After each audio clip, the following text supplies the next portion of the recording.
The figure was revised to 4, the death toll, but the number of wounded seems to have gone up to 60. Of course, many people have been wounded by pieces of glass because the explosion was also very loud and the glass came shattering down in many of the nearby buildings. It's a very crowded residential area, so the number of wounded is likely to go up. Fortunately, many of those are lightly wounded, not very dangerously wounded because of shards of glass, but we still are not sure how many people have been killed so far, and the figure could go up.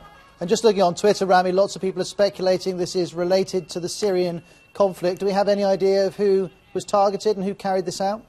No idea so far, but we know that many groups fighting the government in Syria have threatened such attacks against Hezbollah. Hezbollah, of course, is heavily involved alongside the government in Syria in the conflict over there. They are very efficient fighters, and their intervention has been seen by both sides to be forceful and decisive in many key battles in Syria. So it is quite likely that there is a link. We don't know for a fact, but that is quite likely. Also, 2 days ago, there was an announcement of the arrest of Majid al-Majid, who is the leader of one group that not only threatened but carried out, or at least claimed responsibility for a number of attacks, including the attack against the Iranian embassy in Beirut. He was arrested in Lebanon a couple of days ago, and he has been saying that there will be attacks against Hezbollah in Lebanon, and especially in Beirut, because of Hezbollah's involvement in Syria.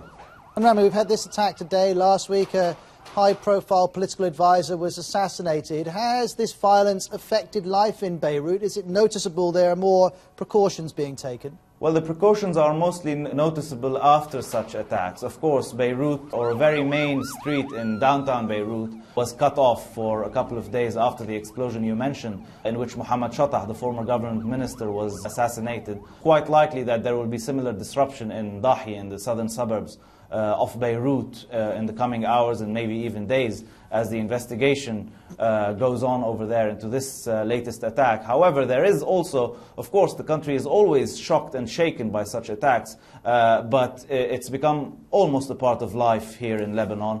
Many people are beginning to draw comparisons between Lebanon and Iraq. It's not as bad, of course, as the situation in Iraq, but there is a lot going on, and a lot of it is clearly related to what's going on in Syria.